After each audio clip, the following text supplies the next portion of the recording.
بسم الله الرحمن الرحيم. هل أتى على الإنسان حين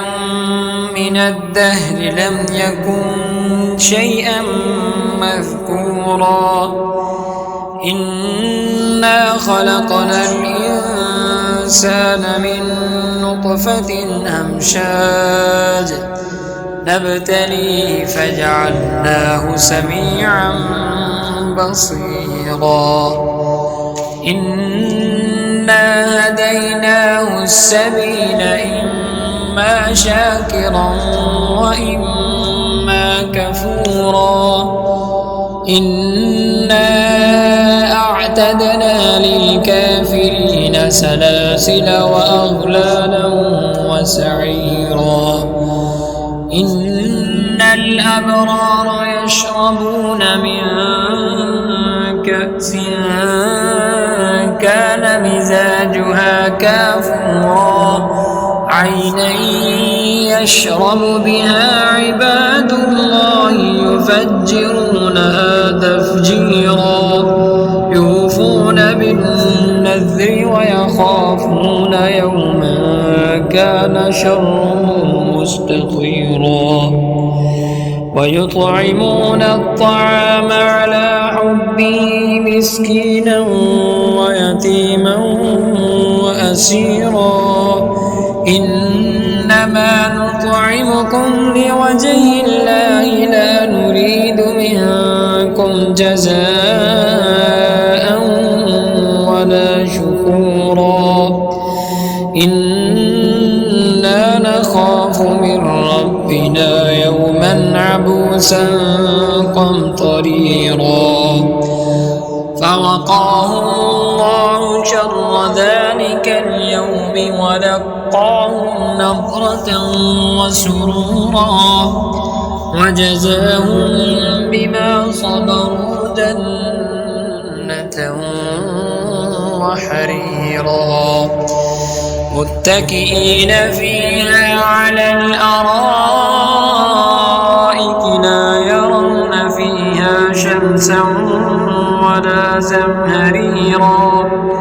ودانية عليهم ظلالها وذللت قطوفها تذليلا ويطاف عليهم بآنية من فضة وأكواب كانت قوارير من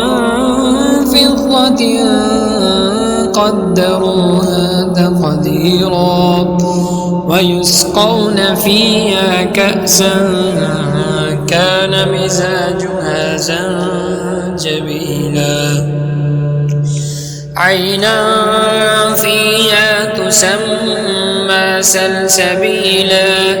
ويطوف عليهم ولدان مخلدون إذا رأيتهم حسبتهم لؤلؤا منثورا وإذا رأيت ثم رأيت نعيما وملكا كبيرا عاليهم ثياب سندس خضر واستبرق وحلوا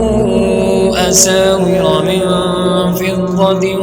وسقاهم ربهم شرابا طهورا إن هذا كان لكم جزاء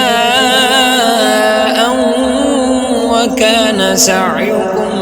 مشكورا إنا نحن نزلنا عليك القرآن تنزيلا فاصبر لحكم ربك ولا تطع منهم آثما أو كفورا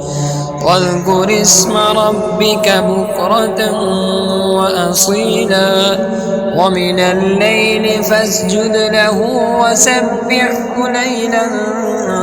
طويلا إن هؤلاء يحبون العاجلة ويذرون وراءهم يوما ثقيلا نحن خلقناهم وشددنا أثرهم وإذا شئنا بدلنا أمثالهم تبديلا إن هذه تذكرة فمن شاء اتخذ إلى ربه سبيلا وما تشاءون إلا أن يشاء الله إن الله كان عليما حكيما يدخل من يشاء في رحمته والظالمين أعد لهم عذابا أليما.